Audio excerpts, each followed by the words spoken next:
हमेशा फिल्मी स्क्रीन पे जोड़ों की बहुत अहमियत रही है। जैसे दिलीप कुमार साहब और मधुबाला, दिलीप कुमार साहब कामिनी कौशल, दिलीप कुमार साहब वजंती माला, इसी तरह नरगिस राज कपूर, माला सिन्हा और धर्मेंद्र, और इसी तरह पाकिस्तान में सबिया संतोष, मुसर नज़ीर, सुधीर, और यहाँ भी जब और फिर ऐसा भी होता था कि वो एक दूसरे की आदत को, एक दूसरे को समझते थे, इस वजह से बड़े नदीम साहब, शबनम बेगम, इनका आपस में बहुत घर में आना जाना, इकट्ठे खाना पीना, सब कुछ, रोबन दादा के साथ भी उठना बैठना, लेकिन फिल्म में उनकी बड़ी एसोसिएशन होती थी। वहीद साहब के साथ ये था कि वहीद साहब के साथ जिसका भी पेयर बनने लगा दूसरी पार्टियों ने, वो भी मेरी अपनी ही है, उन्होंने उनका पेयर ब्रेक कर दिया जिसके साथ बनने लगा। जैसे ज़ेबा बेगम के साथ भी उनका, राज कपूर साहब ने भी ऐसे ही किया कि जिसका पेयर बनता था दिलीप कुमार साहब के साथ, फ़ौरन उसको कास्ट कर लेते थे और फिर उनको फिर ऐसा करते थे कि वो इस ग्रुप में आ जाती थी। नरगिस साहबा के साथ हुआ, वजंती माला, ये सारे उन्होंने फिर कास्ट करनी शुरू कर दी। अब वहीद साहब का पेयर जो सबसे ज़्यादा हिट था वो था ज़ेबा वहीद मुराद। हीरा और पत्थर देख लीजिए, अरमान देख लीजिए, एहसान देख लीजिए, फिर उसके बाद तुम मिले प्यार मिला में भी वहीद मुराद साहब और ज़ेबा बेगम ही थे। गोरी के सर पे सज गए सेहरे के फूल के, ये गाना पिक्चराइज भी उन पे हो गया हुआ था। लेकिन इसी दौरान जब ज़ेबा बेगम की और मोहम्मद अली भैया की शादी हो गई तो फिर उन्होंने कहा कि भैया अब ये किसी और के साथ काम नहीं करेंगी, और बड़ी म्यूचुअल अंडरस्टैंडिंग से इकबाल यूसुफ साहब को भी बिठा के और ज़ेबा बेगम भी, वही साहब भी, सब बैठ के जो हम तक पहुंची है। मैं इस वक्त फिल्म इंडस्ट्री में तो नहीं था, लेकिन उन्होंने आपस में तय करके फिर वो वही साहब जो थे वो उस कास्ट से अलहदा हुए और मोहम्मद अली साहब उसमें आ गए और फिर ये गाना उन पर पिक्चराइज हुआ ये। उसके बाद उन्होंने, अच्छा इसमें ये भी था कि वहीद साहब हमेशा अपर हैंड रहते थे। वो जो भी लड़की हिट होना चाहती थी वो कहती थी मुझे वहीद साहब के साथ कास्ट करें। वहीद साहब किसी के साथ कास्ट नहीं होते थे, वहीद साहब के साथ कास्ट किया जाता था। इसलिए जैसे अब है कि आपने सलमान खान साहब के साथ या शाहरुख के साथ आप देखते हैं तो जितनी भी नई लड़कियां हैं वो उनके कैंप में जाते थे, तो वो क्योंकि वो ऐसी चीज़ है कि उनके व्यूअर्स, उनके फॉलोअर्स और उनको पसंद करने वाले, उसके साथ जो भी आया। इसी तरह मैडम नूरजहां को हम समझते हैं वो पारस थी, जो म्यूज़िक डायरेक्टर उनके साथ मस्त हुआ सोना बन गया, जो उनसे अलग हुआ खाक हो गया। तो ये अल्लाह ताला ने इंसानों में कुछ ना कुछ खसूसियात, कुछ आते हैं, कुछ खूबियाँ रखी होती हैं। तो वहीद मुराद साहब में भी ये खूबी थी कि जो उनके साथ लगता था वो हिट हो जाता था। मैडम शबनम के साथ भी इनका पेयर बना था, लेकिन वही आप वाली बात, मैडम शबनम को बल्कि समुंदर के लिए वो ढाके से लेकर भी वही आए थे कि आप यहाँ पाकिस्तान शिफ्ट हो जाएं। मतलब शबनम को लाने वाले वही, वहाँ के वेस्ट पाकिस्तान में शिफ्ट, उससे तो एक ही था ना। जैसे अब होते हैं कि जिसने एक्टर बनना है या जिसने काम करना है उसे कहते हैं जी कराची शिफ्ट हो जाओ भाई, तो सब कुछ है। और जब इंडस्ट्री यहाँ आई थी तो ये सारे के सारे वहाँ से शिफ्ट होकर लाहौर आए थे। मोहम्मद अली साहब कराची से आए, ज़ेबा बेगम, भाई दीबा बेगम, कमाल ईरानी साहब, कमाल साहब, ये सब कराची से यहाँ शिफ्ट हुए थे क्योंकि इंडस्ट्री यहाँ फल फूल रही थी। फिर उसके बाद जब टेलीविज़न की इंडस्ट्री वहाँ गई है तो अब ये यहाँ से सब के सब वहाँ चले गए हैं। वहीद साहब का जो थोड़ा एटीट्यूड था ना, मैं हूँ तो उनका फ़ैन और उनका पैरोकार हूँ, लेकिन मैं भी जितना भी अरसा उनके साथ रहा हूँ ना, मैंने उनको बहुत लिए दिए रखा, या ये मतलब कि रिजर्व रहते थे, मगरूर रहते थे। अच्छा, यही वजह थी कि जिन लोगों के साथ उन्होंने इनकार किए हुए थे ये कहते, फिर उन्होंने भी उनका साथ नहीं दिया। बिल्कुल ऐसे ही कि जो एक्टर प्रोड्यूसरों के साथ अच्छा बिहेव नहीं करता, सेट तोड़वा देता है, लेट आता है, ये करता है, वो करता है, फिर जब उस पर डाउनफॉल आता है तो फिर वो भी उसको सपोर्ट नहीं करते कि तू घट कीती सी साडे नाल, अखीर तेरे नाल भी एक दिन होना ही सी है।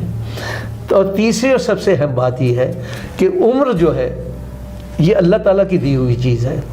बंदे जो है उंगलियों पे याद रखते हैं कि मैं कब पैदा हुआ था तो आज मैं कितने बरस का हूँ। लोग उंगलियों पे याद रखते हैं कि ये पहली कौन सी इसकी फिल्म थी। और बड़े बड़े शायकीन हैं, लाहौर में तो इतने नहीं हैं जितनी क्लबें बड़े बड़े स्टार्स की कराची में बनी हैं। उनको तो एक एक बाल का पता है कि फ़लाँ ही हमारा जो हीरो है उसके 3.5 बाल सफ़ेद हुए थे फ़लाँ सन में। तो वो जब इतना कुछ जानते हैं तो उसके साथ एक्टर को भी तो चाहिए ना कि वो अपनी उम्र का लिहाज रखते हुए अपने रोल्स को, अपने कैरेक्टर्स को बदले। वो एक बेहतरीन डिस्ट्रीब्यूटर थे, वो एक बेहतरीन प्रोड्यूसर थे वहीद साहब, वो एक बेहतरीन डायरेक्टर भी थे।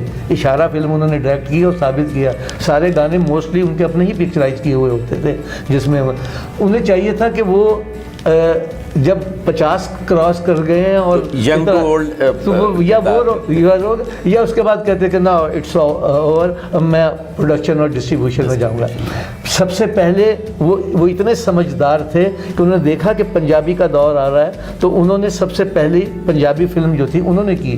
नदीम साहब ने बाद में वो मेला लूटा है मुखड़ा बना के, मस्ताना माही, वो उन्होंने मस्ताना माही पहले की और उसमें भी डबल रोल था।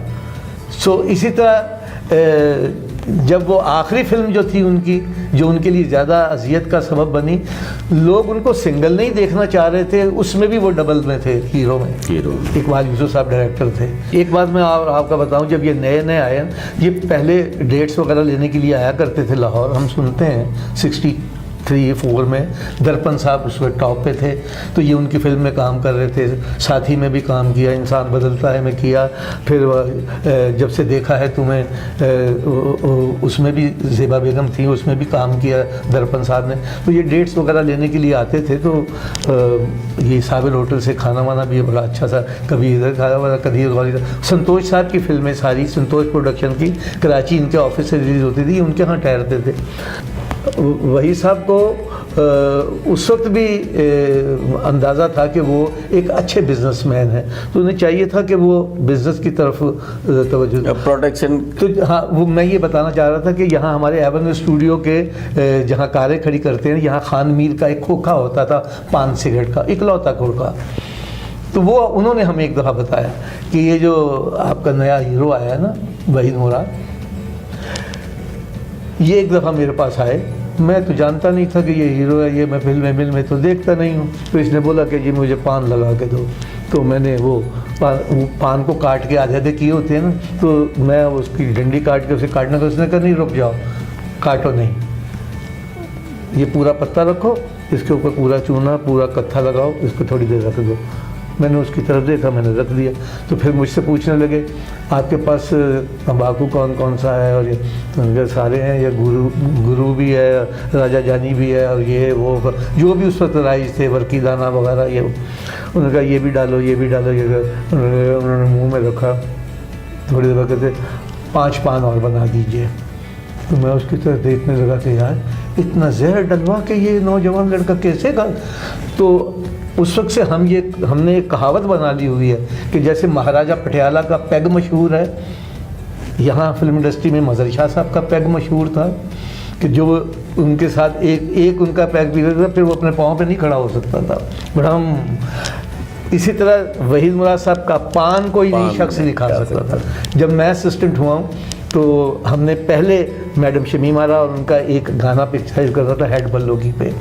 तो मैंने देखा कि ये अपने बैग, छोटा सा बैग साथ रखते, वहाँ जाके सबसे पहले इन्होंने पान को फेंका और टूथपेस्ट पे इन्होंने पेस्ट की है। तो जब भी गाना होता था, सीन होता था, लाइट वाइट होने के बाद घंटे 1.5 घंटे में इन्होंने एक आध पान खाना, फिर उसके बाद उन्होंने ब्रश करना, और फिर तो ये पान सारी ज़िंदगी वो खाते रहे। उस दिन इनके बेड के पीछे से 8-9 कागज़ इन पानों के निकले हैं। तो लोग कहते हैं कि जी वो हार्ट भी कुछ कमज़ोर रहता है, कुछ उस पर टेंशन ही इतनी थी, कुछ और थी, कुछ घरेलू भी थी जी, वो हम उसे डिस्कस नहीं करना चाहते। लेकिन ये है कि जब सारी तरफ से यलगार हो रही हो तो फिर आदमी का सबसे पहले दिल ही है जो डूबता है।